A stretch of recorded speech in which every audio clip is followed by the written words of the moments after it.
दोस्तों most of the time हमारी जिंदगी प्रेजेंट में वैसी नहीं चलती है जैसी हम चाहते हैं। कई दिन, महीने और साल बीतने के बाद भी हमारी लाइफ में कोई बड़े चेंजेस नहीं आते और हम वो जिंदगी नहीं जी रहे होते जो हम जीना डिजर्व करते हैं। Author and philosopher gym Rohan का कहना था कि हम सभी के पास दो चॉइस होती है, या तो हम लाइफ के अकॉर्डिंग जी सकते हैं या फिर हम अपनी लाइफ को खुद डिजाइन कर सकते हैं। शायद आप में से कुछ लोग इस थॉट से रिलेट भी करते होंगे, लेकिन बात यहाँ पर ये आती है कि हम इसको रियलिटी कैसे बना सकते हैं। तो दोस्तों, अपनी लाइफ को डिजाइन करना एक ऐसा तरीका है जिसे दुनिया भर में लाखों लोगों ने कुछ ही महीनों या साल में अपनी लाइफ को पूरी तरह चेंज कर दिया है। लेकिन अब बारी है आपकी, क्योंकि इस वीडियो में मैं आपको स्टेप बाय स्टेप कुछ प्रैक्टिकल और इफेक्टिव तरीके बताने वाला हूँ, जिससे आप अपनी लाइफ को सिर्फ 90 दिनों में वैसा ही डिजाइन कर पाओगे जैसी आप चाहते हो। तो उसके लिए सबसे पहले आपको चाहिए एक क्लियर विजन। ऑथर बिल बर्नेट कहते हैं कि जब तक आपको ये पता नहीं होगा कि आप कहाँ हो, तब तक आप यह नहीं जान सकते कि आप कहाँ जा रहे हो।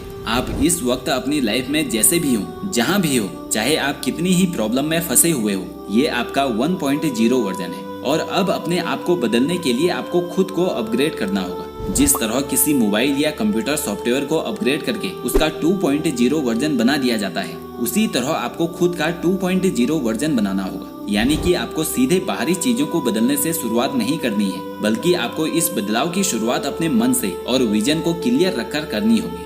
यह देखना होगा कि आपका 2.0 वर्जन कैसा होगा, आप कहां जाना चाहते हैं, आपकी लाइफ कैसी होनी चाहिए। और इसे करने का सबसे अच्छा तरीका है खुद से सवाल पूछना, और इन सवालों के जवाब आपको पूरी ईमानदारी से देने होंगे। आपके सपने सिर्फ सपने नहीं होते, वो ऐसी रियलिटी है जिसे आप जीना चाहते हो और जी सकते हो। इसलिए इन क्वेश्चन को नोटबुक पर लिखना, और याद रहे कि लिखते वक्त आपको स्पेसिफिक होकर क्लियर और प्रैक्टिकल सोच के साथ लिखना है, जिसे आप अचीव भी कर सकते हो। आपको जोश में आकर हद से ज्यादा बड़ा नहीं लिखना है। आपको वही चीजें लिखनी है जो आपको लगता है कि अगर आप मेहनत करोगे तो उसे अचीव कर लोगे। खुद से पूछो कि आपकी ड्रीम लाइफ कैसी होगी, आप कहाँ रहना चाहते हो, आपका प्रोफेशन क्या होगा, आपकी लाइफ स्टाइल कैसी होगी। यानी आप जैसा भी बनना चाहते हैं उससे रिलेटेड सभी क्वेश्चन खुद से पूछें और पूरी ईमानदारी के साथ इसका जवाब दें। इससे आपको 2.0 वर्जन के लिए क्लैरिटी मिलेगी। विजन की क्लैरिटी के बाद दूसरी चीज आती है बिलीव, यानी कि आप उस पर कितना विश्वास करते हैं। ये सवाल आपको सिंपल लग सकता है, लेकिन खुद से ऐसे सवाल करने से आपके दिमाग में विजुअल्स आने लगते हैं, जिससे आपका विजन तो क्लियर होगा ही,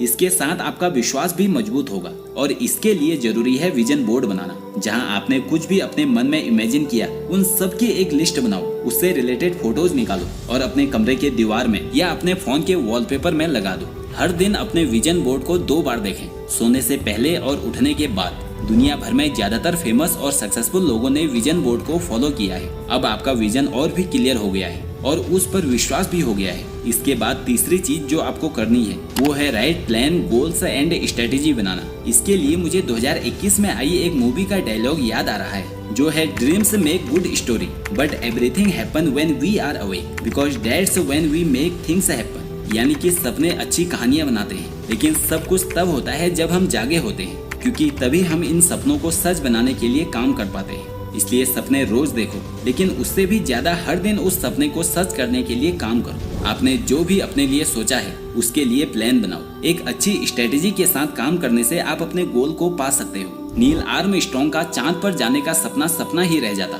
अगर उन्होंने एस्ट्रोनॉट बनने का गोल ना बनाया होता और उसके लिए मेहनत ना की होती। लेकिन दोस्तों, आपको रियलिस्टिक भी सोचना होगा। आपने जो विजन क्रिएट किया है उस पर आपकी कितनी मेहनत लगेगी, कितना टाइम लगेगा और उस लाइफ स्टाइल को मेंटेन करने का खर्च कितना आएगा। अगर कोई प्रॉब्लम आ गई तो उसे कैसे सॉल्व करोगे, इससे आपको एक एस्टिमेट भी मिलेगा और आपका प्लान भी तगड़ा होगा। अपने दिमाग में 5 साल, 2 साल या 1 साल का गोल जरूर रखो, लेकिन इन सबसे ज्यादा इम्पोर्टेंट है अपने लिए अगले 3 महीने का गोल सेट करो। हर 3 महीने में अपनी प्रोग्रेस को ट्रैक करो। इससे आपको पता लगता रहेगा कि आप कितना इम्प्रूव कर रहे हैं, जिससे आपका गोल आपको सामने दिखने लगेगा। प्लान और स्ट्रेटेजी बनाने के बाद सबसे इम्पोर्टेंट चीज जो आपको करनी है वो है एक्शन विद कंसिस्टेंसी। दुनिया के one of the most famous singer Ed Sheeran ने 30 जुलाई 2011 को एक ट्वीट किया कि मुझे कुछ सालों का वक्त दो, मेरे बहुत बड़े प्लान हैं। जिसके बाद आज वो दुनिया के one of the most selling music artist हैं। इन्होंने सिर्फ 4 साल की उम्र में एक लोकल चर्च में गाना शुरू कर दिया था।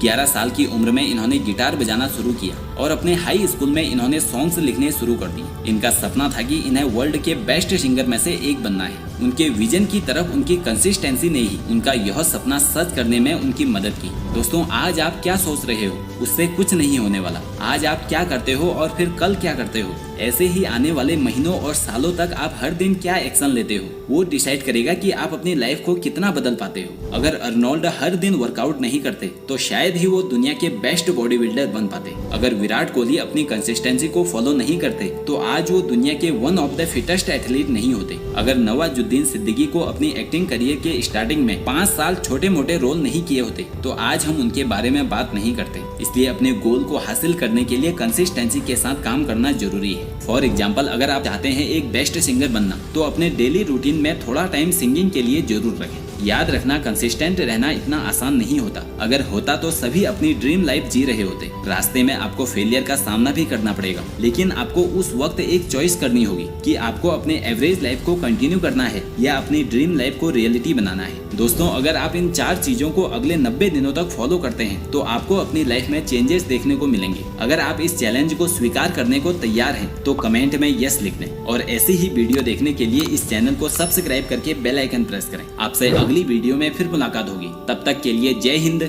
जय भारत।